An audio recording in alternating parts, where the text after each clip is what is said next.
Welcome to Royaltelly. I'm Chloe, and today we're diving deep into some controversial remarks about Harry and Meghan. Recently, a piece from The Sun, authored with input from Paul Burrell, a former royal staffer, has been making waves.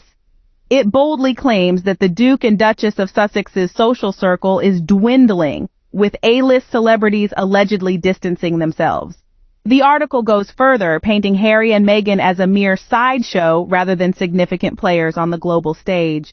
It dramatically states that friends like Oprah and other celebrities are dropping like flies from their circle. Burrell even suggests that once staunch supporters like Katy Perry, Orlando Bloom, and the Clooneys are stepping back, with specific instances like missed birthday parties and award ceremonies cited as proof. These claims are potent, crafted to paint a picture of isolation and decline. Let's start by examining these claims one by one. First, the claim that A-list stars are dropping like flies. Starting with Oprah Winfrey, a name frequently tossed around when discussing the Sussexes' supposed isolation. Contrary to the narrative spun by certain tabloids, Oprah's support for Harry and Meghan has been consistently visible. She not only participated in their groundbreaking interview, but has also collaborated with Harry on the mental health series, 𝗕𝗲𝗯𝗍 You Can't See. Their bond extends beyond mere acquaintance, showing a deep, ongoing partnership. Then there's the broader landscape of celebrity interactions. Despite claims of a shrinking social circle, Harry and Meghan have maintained connections with a slew of influential figures. Their recent appearances at various charitable and social events are testament to this, debunking the myth of their increasing isolation. Furthermore, the narrative ignores the couple's active collaborations on numerous projects. Meghan's podcast, for example, features a range of celebrity guests who discuss important social issues, indicating not only a maintained but a thriving network of high-profile relationships. These aren't just casual interactions, they are meaningful engagements that speak volumes about their standing within these circles. The idea of a fading star power also overlooks the couple's ongoing humanitarian efforts, which continue to draw significant attention and support from celebrities globally. Their initiatives are often backed by influential figures who believe in their causes, further illustrating the robustness of their connections. In unpacking these allegations, it becomes clear that the narrative of a diminishing circle of friends and supporters around the Duke and Duchess of Sussex is not only oversimplified, but largely inaccurate. The evidence points to a reality where their relationships with A-listers are not only intact, but also flourishing. Clearly, the narrative of a shrinking circle doesn't hold up under scrutiny. Now, let's tackle the alleged snubs at Archie's birthday and the Albie Awards.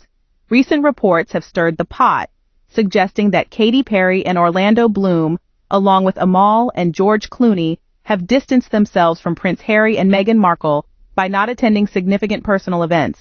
But let's delve deeper and examine the facts, shall we? Just 2 days ago, Orlando Bloom sent me a message because he's down the road and we sort of keep in contact because of the paparazzi. He sent me a photograph, which his security got, of this long-haired guy with a beanie on with his earpods in, with his massive camera lying in the back of his 4x4 truck. Blacked out windows, a woman driving, who she likes the sort of the peace sign when she's sitting there as a distraction, and he's laid down in the back of this truck taking photographs of them out with their kid. And whoever else is in that area. How is that normal? How is that acceptable? Firstly, considering Katy Perry and Orlando Bloom, it's essential to recognize their close proximity to the Sussexes. Quite literally, they are neighbors in Montecito. Sources close to both families have frequently highlighted their friendly interactions and mutual respect. It's also worth noting that the timing of Archie's birthday clashed with other major events in the entertainment industry, which likely accounted for Katy and Orlando's absence. This is hardly the makings of a personal snub, more a clash of calendars. Moving on to the Clooneys. The narrative that the Clooneys have severed ties with Harry and Meghan doesn't hold up under scrutiny either. The Clooneys have been staunch supporters of the Sussexes, particularly during their transition out of royal duties. The absence of Harry and Meghan at the Albie Awards hosted by the Clooneys was due to prior commitments involving their charity work, which often involves international travel and cannot easily be rescheduled. Moreover, it's crucial to understand that the nature of celebrity relationships is vastly different from personal friendships that many of us experience. Their schedules are demanding and their commitments are widespread. An absence at an event does not necessarily indicate a fallout, but rather a conflict in busy timetables. Furthermore, neither the Clooneys nor Perry and Bloom have made any public statements to suggest a cooling of relations. In fact, public appearances and mutual friends suggest just the opposite. Thus, these supposed snubs appear to be more about sensationalism than fact. Paul Burrell claims that Americans view the Sussexes as a sideshow. Let's explore this. When dissecting the American perspective on Prince Harry and Meghan Markle, one must dive into the real sentiments shared by the public. Contrary to the narrow viewpoint presented by Burrell, surveys and polls from reputable sources paint a very different picture. Recent data shows an overwhelming support for the Duke and Duchess of Sussex, not just as former royals, but as active humanitarians and advocates for social change. This appreciation extends beyond mere celebrity fascination. It's about respect for their humanitarian efforts and the tangible impact of their work. Moreover, the narrative that the Sussexes are losing their celebrity allies seems to be another misguided missile. High-profile figures in entertainment and philanthropy continue to collaborate with them on various projects. These partnerships are not just superficial gatherings, but meaningful engagements aimed at global betterment. The idea that Americans regard Harry and Meghan as a sideshow is not only outdated, but also out of touch with the current climate of media consumption and public discourse in the United States. Americans, known for their love of independence and defiance against traditional norms, actually resonate with the couple's journey towards personal and professional autonomy. This alignment is evident in the way American media outlets cover their initiatives and the public interest in their activities, both of which remain high. It's clear that the American public sees Harry and Meghan not as a fleeting curiosity, but as a couple of substance and influence.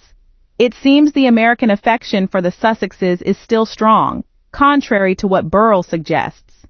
How do these narratives come to be? A closer look at media manipulation. Media narratives, especially those surrounding figures like Prince Harry and Meghan Markle, often emerge not from a vacuum, but from a cauldron of interests and agendas. When examining the persistent negative press from outlets such as The Sun and commentators like Paul Burrell, it's essential to question the underlying motives. Firstly, sensationalism sells.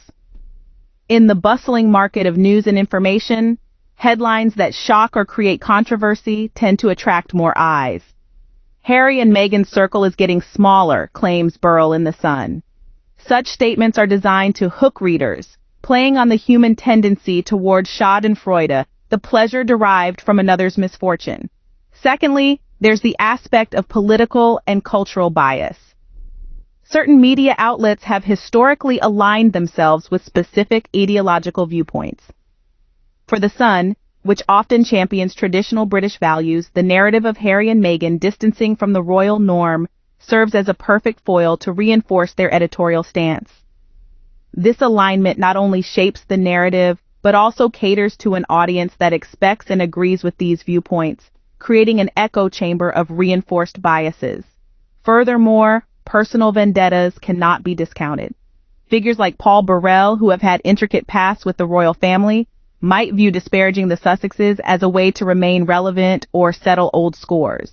Their commentary, laden with insider appeal, often gets undue credibility, despite obvious biases. The broader impact of such manipulated narratives is profound. They skew public perception, potentially influencing everything from social attitudes to political outcomes.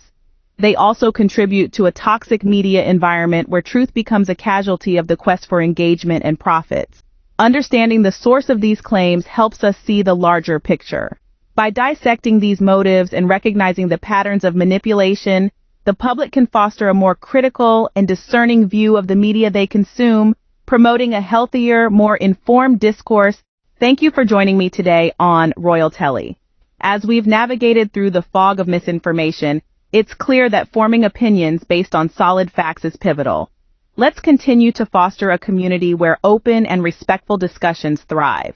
Your thoughts and insights are invaluable, and they help illuminate the narrative spun around Harry and Meghan. Together, we can shine a light on truth and support Harry and Meghan. Don't forget to like, comment, and subscribe for more insights. See you next time.